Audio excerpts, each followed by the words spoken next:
Hey, and welcome to another edition of the YR webinars.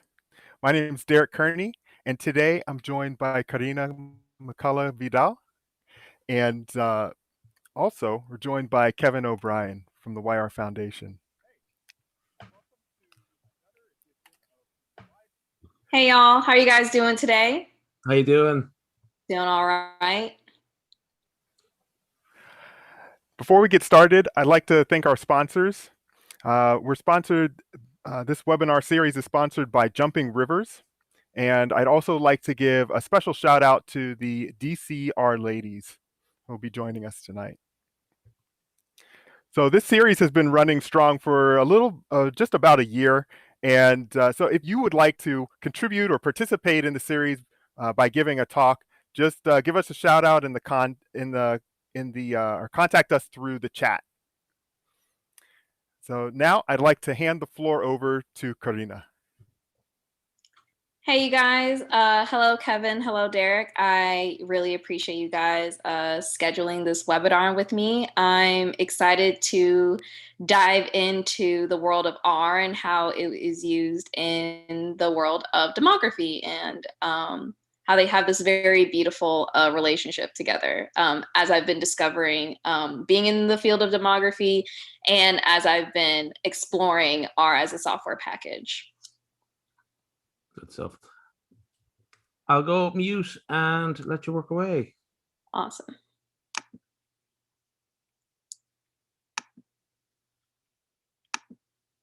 You guys can see my screen? Yep. Great.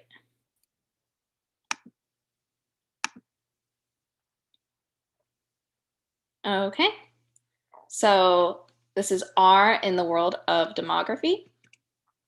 Just a quick introduction / background on me. My name is Corina McCullough Vidal. I was born in Santo Domingo, Dominican Republic, but I was raised in Tampa, Florida. I went to FSU and I got my bachelor's in sociology there. And I also continued on to get my master's degree in demography. I got my bachelor's in sociology and my minor in statistics, and the demography program provided at FSU was a good mix of both of those topics.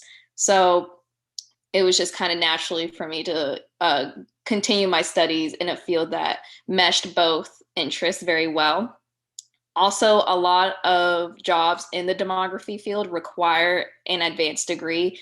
So outside of fulfilling my interest, this degree also fulfilled a very important requirement to actually get your foot in the door in this field. So now I am currently a freelance content creator, and I am also a survey statistician for the US Census Bureau.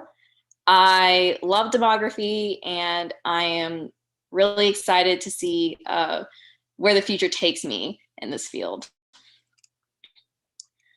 So just a little background on demography. Demography is the statistical study of human populations. It also examines how socioeconomic and political forces can impact different groups of people in different populations. Demography also allows people to understand populations on different levels, such as race, age, sex, income, location, education, etc. But overall, demography is a really fancy word for population studies and population analysis. In demography, there are three components or three pillars, you could say, which are fertility, migration, and mortality. One of my favorite professors, Dr. Elwood Carlson, he said demography is just death, babies, and travel. A nice way to sum it up and paraphrase what demography is all about. But if you are trying to calculate population projections, estimations, calculate basic changes, whether it's an increase or decrease, looking at predicting trends in the populations, you do have to use a combination of those components, again, fertility, migration, and mortality.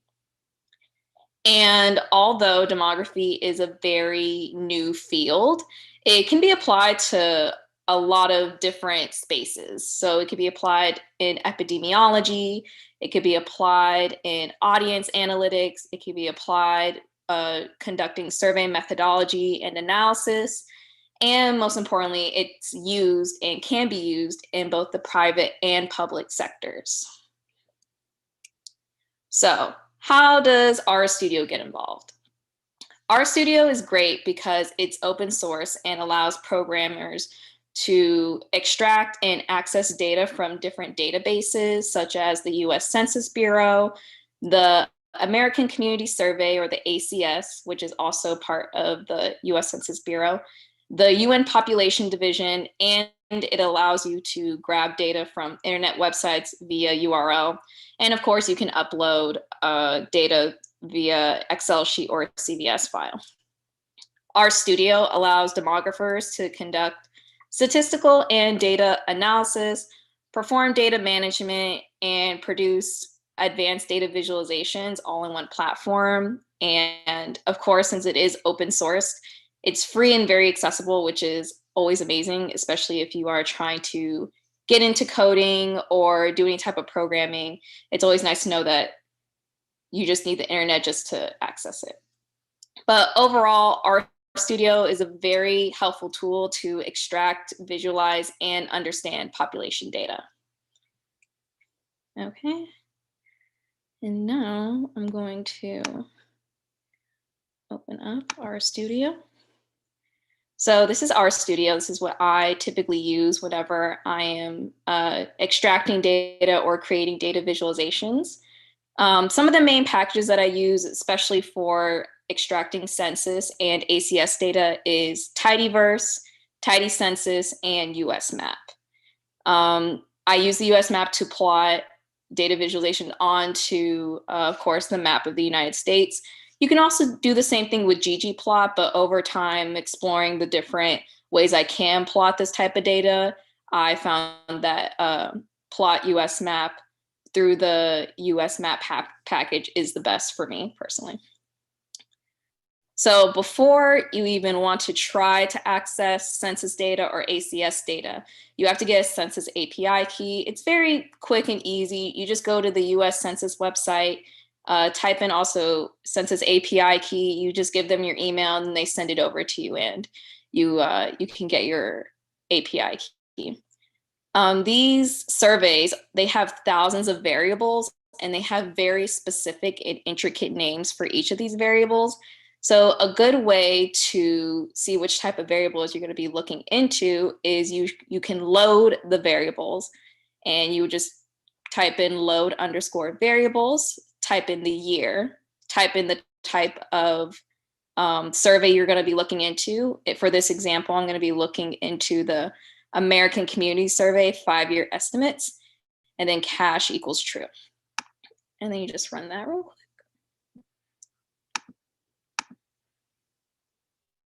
Okay. And then you have your variable list available. And then if you go into the search bar, they have, like I said, there's thousands of variables. So you can look into income, you can look into race. It also breaks it down by age group. You can look into education, the whole, almost everything that you would want to understand about a population is accessible through these surveys. But for this example, I'm going to look into total population. And here we have the specific variable code. I personally just copy and paste because it's a pretty intricate number. And then when you want to access the actual data from these specific surveys, you're going to type in get ACS. And if you're going to access US Census Bureau like decennial data, you would put get underscore decennial.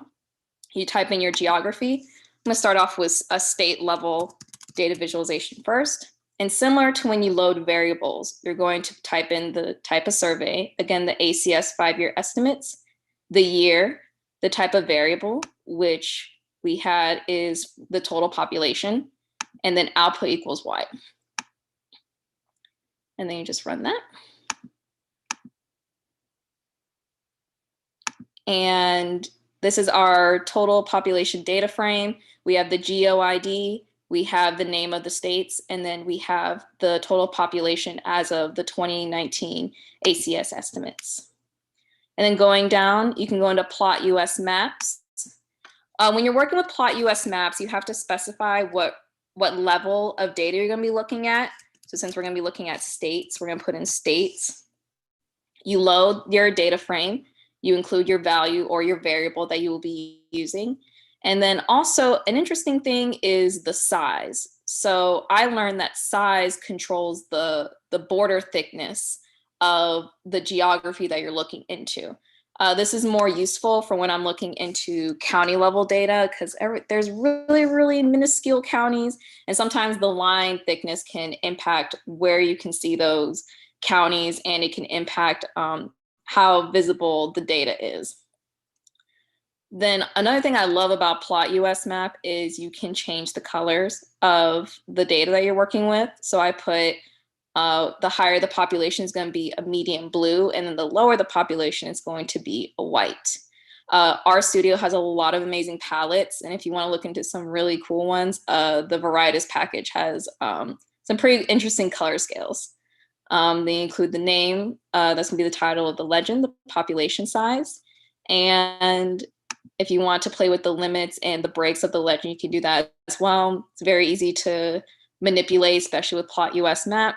And then, of course, the label total population by, we're going to put it by state. You got to have accurate labels. And then the source, the US Census Bureau, and then the 2015-2019 ACS estimates. I'm going to run that real quick. And you scroll down and we pop it out. And here we have our total population by state for the year 2019. And yeah, it's really as simple as that, really easy plug and chug, being able to extract the ACS data and then being able to put it into the map. And a really interesting thing with ACS data is you can explore a lot of different levels of data. So I'm also going to look into the county level. There's 4 different levels. There's state, county, place, and public use microdata areas, which is also considered a PUMA. State and county are pretty self-explanatory. The place is just another word for town or city. And then the public use microdata area, the PUMA, is like a really interesting mix of counties and cities. It's like a collection or chunk of states, or not states, counties and cities put together. It's just a really unique form of, a really unique layer of analysis, I would say. But you keep everything else the same. You'd keep the same variable type, keep the survey consistent, keep the year consistent. You would run it. And then you go back to our data frame, and now we see that everything's broken down on a county level. And then go back to Plot US Maps. Everything stays the same. We would change the regional level to counties, keep the data frame the same, keep the variable name the same. Now with size, as I mentioned before, since these are counties and we have thousands of counties in the United States, it's good to make sure that the line thickness is a little bit thinner so you can get all the counties fitted in, or that you can see all of them. And there we go. Oh, forgot one more thing. Accurate labels. We're looking at total population by county. Yes, always have to have accurate labels for all your data visualizations. Okay. Total population by county in 2019. Oh, I don't know why it just did that. Here we go. There we go. And although a lot of the counties are white, we have to also remember that places like LA County, Miami-Dade County, Broward County, Cook County, the places where LA, Chicago, Miami are going to have some of the highest populations in the United States. So that is also why most of the counties are white, because the population size of them are that small. Again, with the mapping, you can use Plot US Maps. if you want to start off with mapping, ggplot2 is a great way to start. There's also a package called tmaps. It all depends on your preference and which one is easier to maneuver around. Like I said, I just have a preference for plot US maps. And then going down, also, you can access UN population data, in particular, the world population prospects. I'm not going to re-download a lot of the packages I previously downloaded to get the ACS data, because a lot of the commands that come with those previous packages I will be using to get the UN data. Some interesting ones I have included are TIDAR, Read Excel, Animation, and GG Animate. So the UN population data, especially for the world population prospects, includes a large amount of data. It includes population data for men and women. It also looks at life expectancy. It looks at fertility rates. It looks at migration rates. And another really interesting thing is that it breaks it down on so many levels. So of course they have information for the entire world. And they also break it down on a regional level, a continental level, and on a country level. So you can look up, if you don't want to just look up China as a country, you can also look up Southeastern Asia, just like the whole region as a whole. And I think that's very interesting that they could break it down like that. So, but for this example, I'm going to make a population pyramid. So we're going to look into the female and male population. Some of the data you do have to include both the male and female estimates. See, we have for pop big F and pop big M, you have your country code, the name, which is the world, the age, and then the year. For this example, we're going to look into the world population. So the country code would be 900. And I'm going to use the gather command. So I'm going to look at the year, the population size, and then these are the different years I will be extracting from. You have to include the country code so R knows what exact place you're going to be getting data from. And then just trying to reorganize that. I just put select the name, population, age, and year. And you do that both for men and women.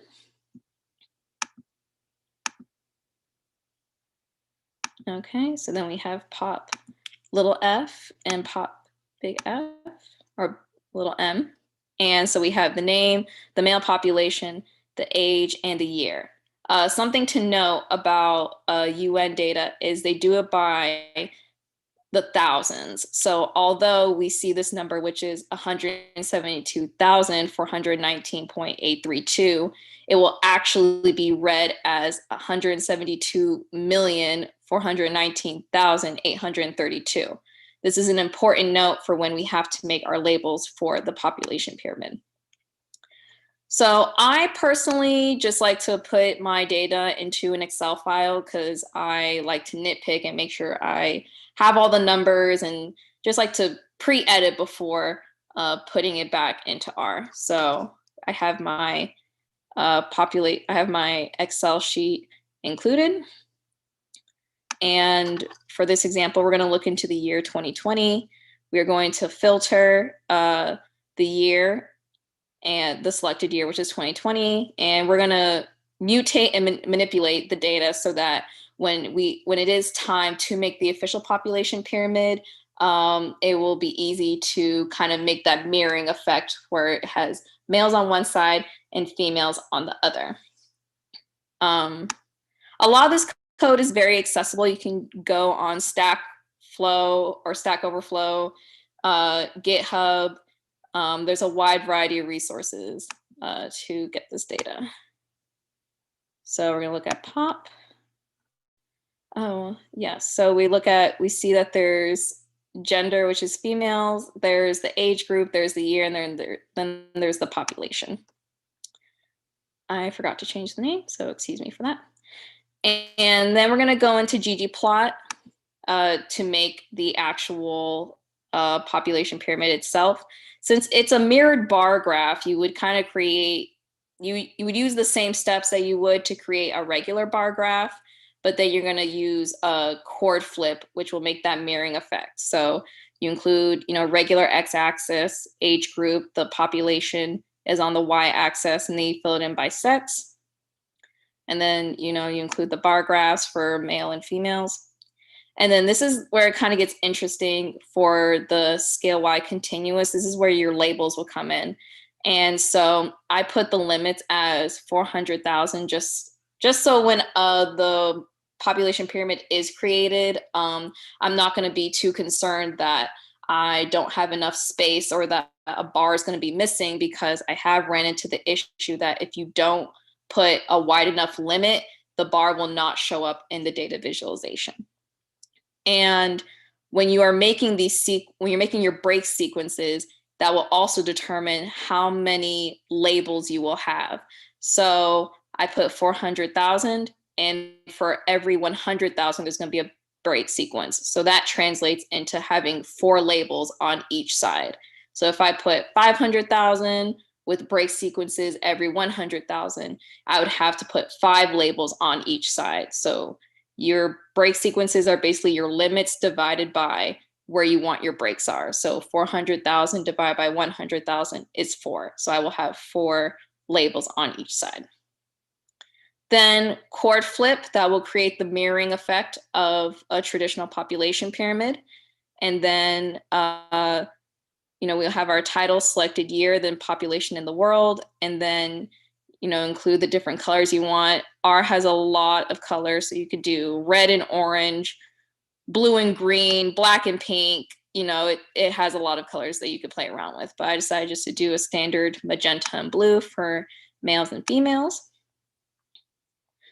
Oh, let me see.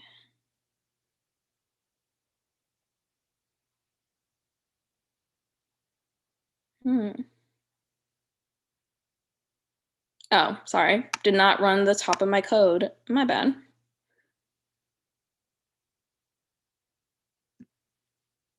Okay. There we go.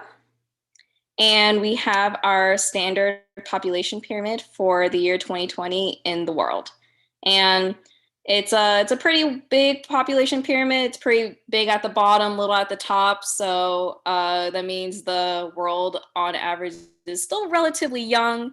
It's starting to kind of like even out, the middle ages. So like from ages 30 to about 50, the thickness between those ages and the younger ages is not too drastic. So it's a sign that although we are still young, we are going to be getting older very soon. And now to make an animated population pyramid, I'm going to go back to the top. I'm going to comment out the selected year because the point of the transitional population pyramid is that it changes over time. So if I only have the year 2020, then it's not going to move. So we're just going to run this all again. So it should include all the years from 1950 to 2020. And we have downloaded the packages, the library Animate and the library GG Animate, which are essential to being able to make the transitional data visualization. 2 things that to include is the code is completely the same as the standard population pyramid, but 2 things I included are transition time, and that's the year. So it knows that, okay, as the years go by or increase, I know to change the data. And then also the title frame_time. This means that as the years are going up, the title will naturally adjust. So it will go 1950, 1951, 1952, 1953, instead of somehow me magically having to manually input it. I also include as integer because I discovered that if you do not include that, it'll go 1950 decimal point, 100 million decimals. And so this makes sure that there's only 4 significant figures before the decimal point. So we're going to run all of this.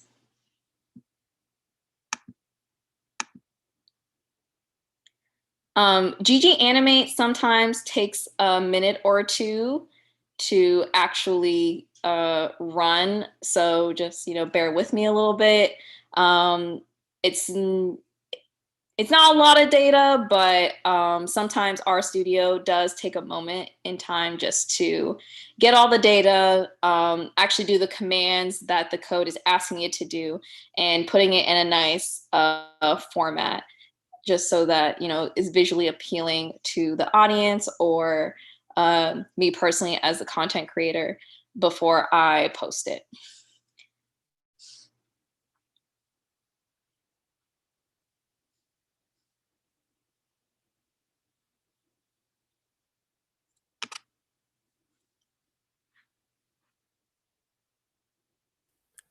So while that's running, it's actually taking all the frames that you from the different years that you had selected. And do we know if it's like is it making like an image in the background and then squishing all those together, or what do you? Yes. Yeah. So when I showed with the first population pyramid, we just saw the year 2020. So this is taking all the time from 1950 to 2020. It's taking all those population pyramids, almost kind of like a still frames, and then kind of like layering it on top of each other, so it makes the like one GIF or one transitional image. And I think it's pretty interesting that that this is an available code, because before I had to use a separate app to be able to create these GIFs. But I heard about GG Animate, and honestly, using it has made my life so much easier. I love it, and I'm trying to explore how to potentially make my maps with transitional data as well. And here we go. And all in all, we have a transitional population pyramid from 1950 to 2020 of the world population. As we see, the population pyramid is gradually increasing. Not all population pyramids, Ollie, are going to be like this. There's like I mentioned in the beginning of this presentation, there are a lot of forces that can impact how much a population increases or decreases. Some populations are aging, so it might be bigger at the top, smaller at the bottom. Let's say there was a war during a certain time, so certain genders might have smaller population sizes. There's a lot of things that can impact population pyramids to not have it as the traditional naturally increasing entity like this one is.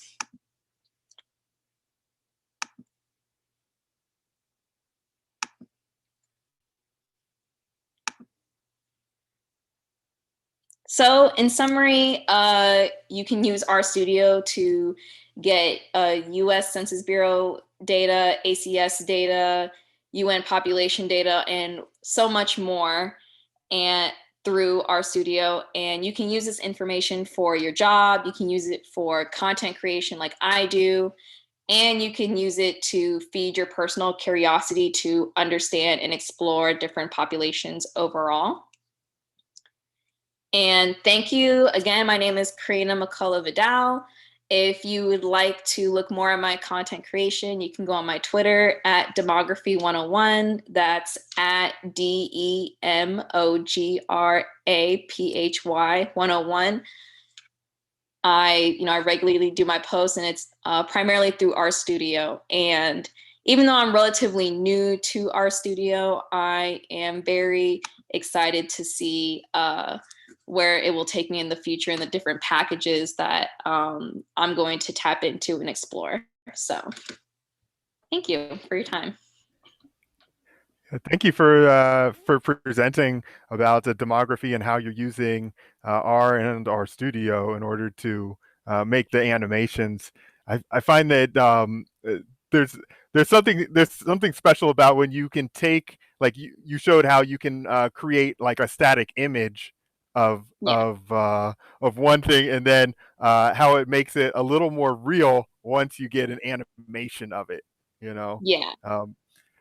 It's one of the I often think about when when we're trying to communicate some information to other people, like how is it best to communicate that? How do you engage people with that communication? And so seeing animations, I feel like is a good way to communicate information. You know. For sure. I agree.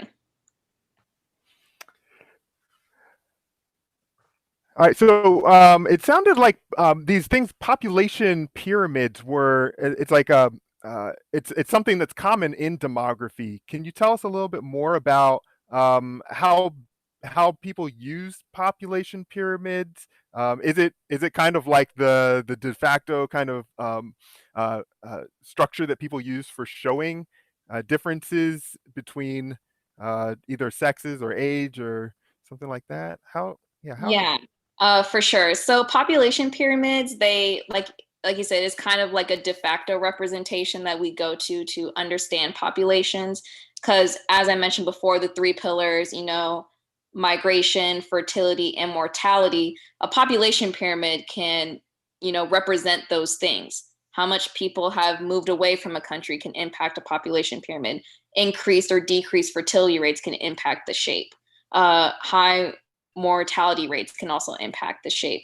And that's why it's great because on the side, on your y-axis, you have your age groups, and then at the bottom you have the actual population size. So it does give you an idea of how many women and men there are in a certain place, and then of course in which age groups. Some age groups obviously will have larger numbers on one side than the other. Funny fact, apparently there are more males that are born. Typically, the male to female sex ratio for infants, there's more men or males than females, but towards the end of the life course, there are more older women alive than older men. So it kind of flips as the population pyramid goes, but typically, unless there's something drastic like a war, the population pyramid's pretty 50-50 on each side for men and women. It feels like in order to be able to fill in data for your analysis, you have to find the data first, right? Yes. And so you showed one way of using the tidy census, which I suppose that tidy census package is that. Do you know, is that only U.S. data, or do they have data from around the world? Yes. So tidy census is, I mean, they do have information on Puerto Rico, but it is primarily data for the United States. But I do know that the U.S. Census Bureau does have data on different countries because they do have a program helping other countries kind of set up their own version of the census to collect their own population data. So if you wanted to go through the Census Bureau to get world data, you'd have to go to the Census Bureau website. If not, the UN population keeps track of that as well.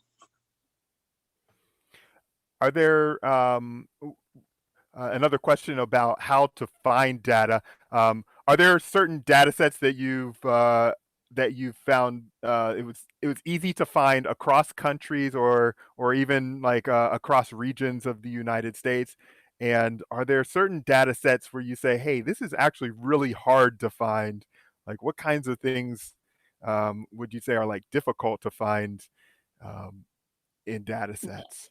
Yeah, I would say that like state level data on general stuff. So like I do a lot of employment data, like that's just easy to find because you just go to the Bureau of Labor Statistics. But if I wanted to find like utility usage on a county level, you'd have to go to the specific state. And then, not all states, maybe they don't exactly track how much each county on average, uses electricity, or how much is the electricity bill on average for this county. And then also if I wanted to do it on an annual basis or a monthly basis, that also can be difficult. So I would say the more I kind of go down like the levels in regards to geography and the specificity of the type of data I'm trying to find makes it very difficult because different state departments collect different data in different ways.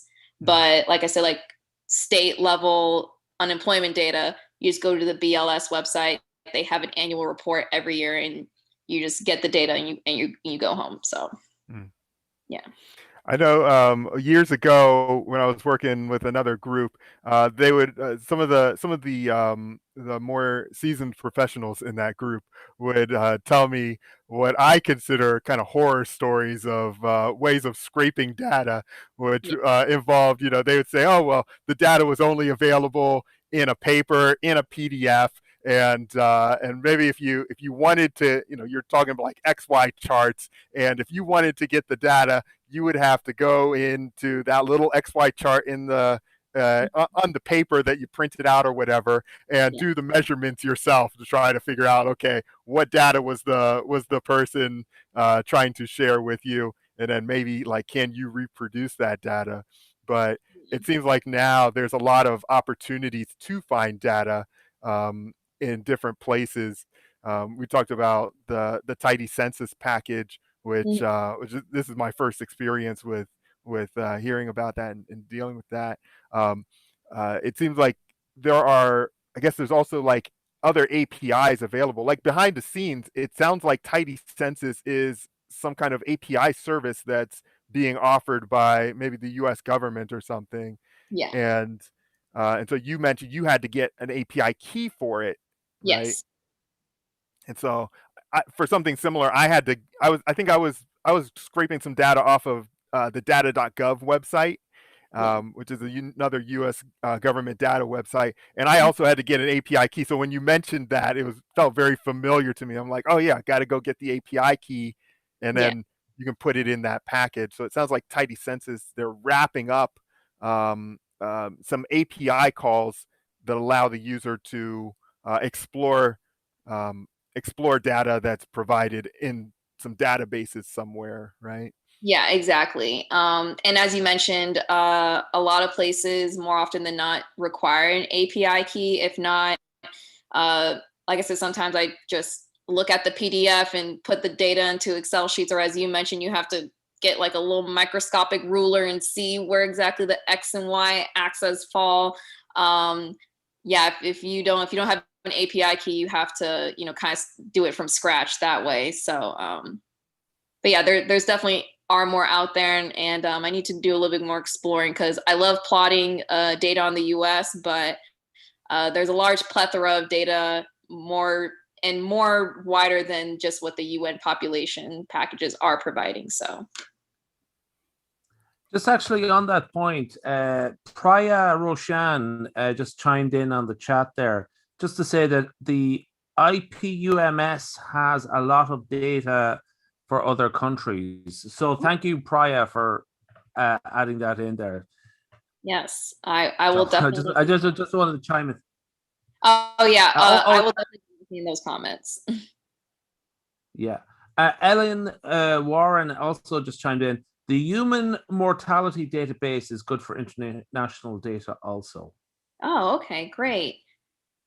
Yeah, I'm always trying to find new data sources, and I will definitely be looking through the comments to see any of the suggestions, because there's so much data out there. There's more out there than can honestly be found. So any help is definitely appreciated on my end. So good stuff. Demography 101 if you're trying to get in contact with by Twitter.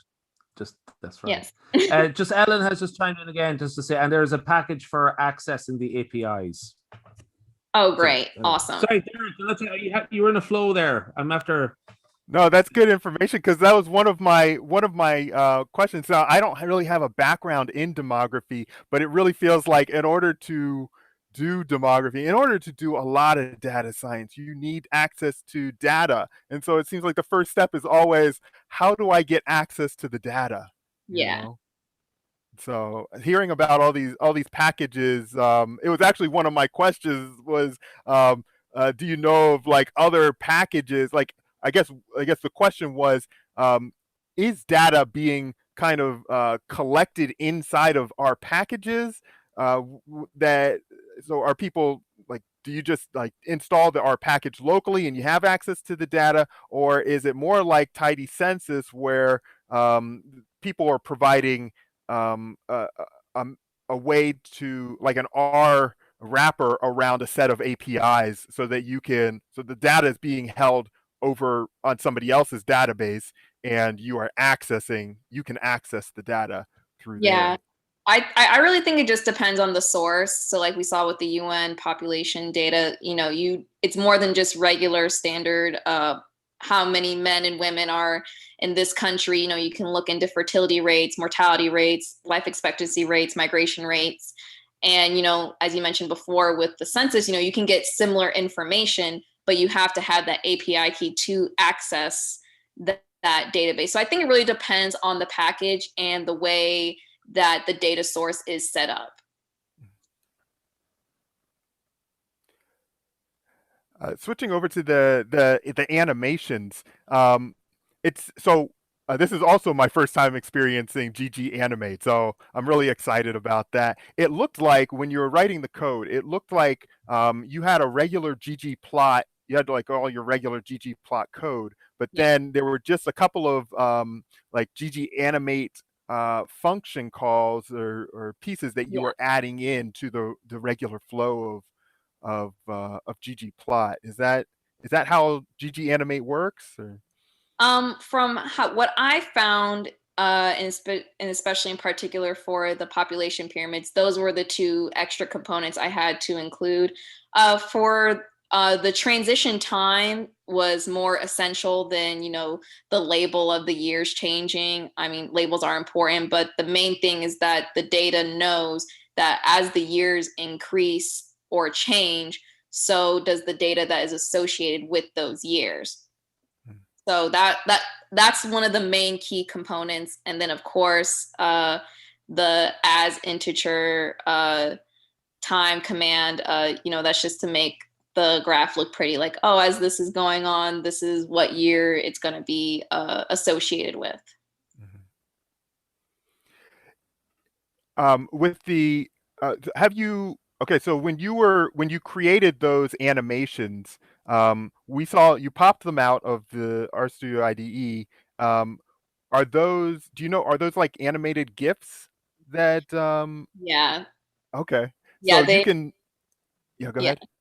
I was gonna say they so when I upload them on my Twitter, they have the little like GIF logo in the corner. They're not official GIFs because you can't look up population pyramid and find mine stuff, but yes, they technically become GIFs when they're animated. Okay.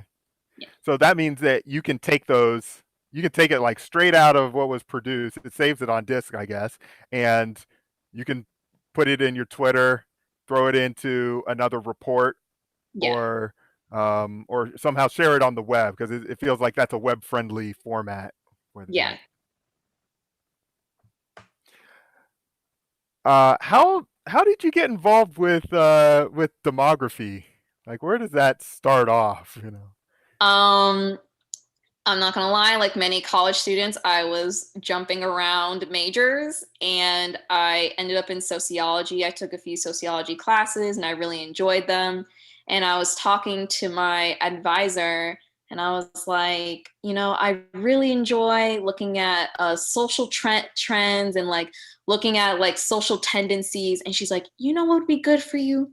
The demography program. I'm like, what's demography? And I learned soon on looking at the curriculum, it is a nice mix, as I mentioned before, of sociology and statistics.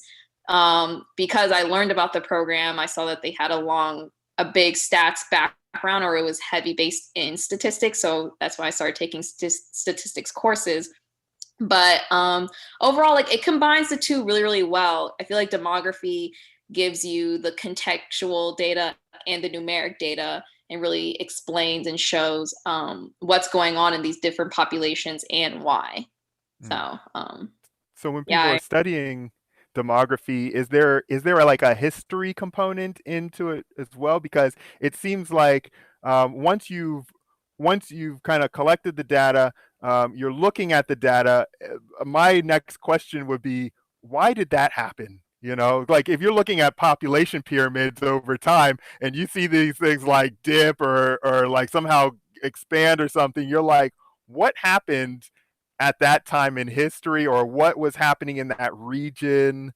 to kind of explain that? Is there like is there a connection with any kind of like history or geography, or what other things are end up coming into play when people are doing research in demography? Yeah, especially with population pyramids, they do kind of give a peer into time of like what is going on. So let's give an example, like in World War II, you could imagine, and let's say more particular in Europe, the amount of males for, from like, about like the, 1940s, 50s is going to be, probably drastically smaller compared to the number of females in Europe. And then, of course, it balances out a little bit over time. But yeah, it definitely gives a peer or an idea of like what's going on here. Are there certain like political issues going on? Is there certain policy implications that are making things this way? Is there something going on in the country that people have to migrate and move? And that's why, maybe from 1950 to 1960, goes from 20 million people to 5. I don't think there is any drastic mass migration that large, but like it does give a peer into like what is going on during that time for that region or country or continent. What kinds of when it comes to demography research, what kinds of topics do you find groups looking for demographers? Or what kinds of industries may uh, might a demographer find themselves in that maybe they wouldn't have expected themselves to be involved in? Like I said earlier, like demography can be applied anywhere because at the end of the day, although, we think of the standard like population pyramid stuff, it is just population analysis. It's population studies. So it could be applied to marketing analysis. Like I say, it could be applied to audience analytics. So, how many people are engaging, with this commercial or buying this product? What age groups are they buying it from? It can also be used in epidemiology, which is population studies, but more in particular diseases and populations, and which populations are more likely to be impacted by certain public health phenomenon than others. So, it's population analysis can be applied anywhere. And I think the thing is people taking that extra step of, okay, let's say like 100 people buy this product. Cool. But like, are they men or women? What age group are they in? What region or state are they from that they're purchasing it from? And that can really impact whatever the mission or goal of a certain study or a certain company's financial goals are. And yeah. Okay, and what one last question from myself. What types of just thinking about the R community, demography, how demography fits within the R community, what types of tools would you be interested in seeing more of from the R community, from even if it's other programming languages or other resources available? What types of tools would help, or should we be thinking about building for helping demographers do their job and communicate the information that they're finding out? Yeah, apparently the demography community in general is shifting to more open source.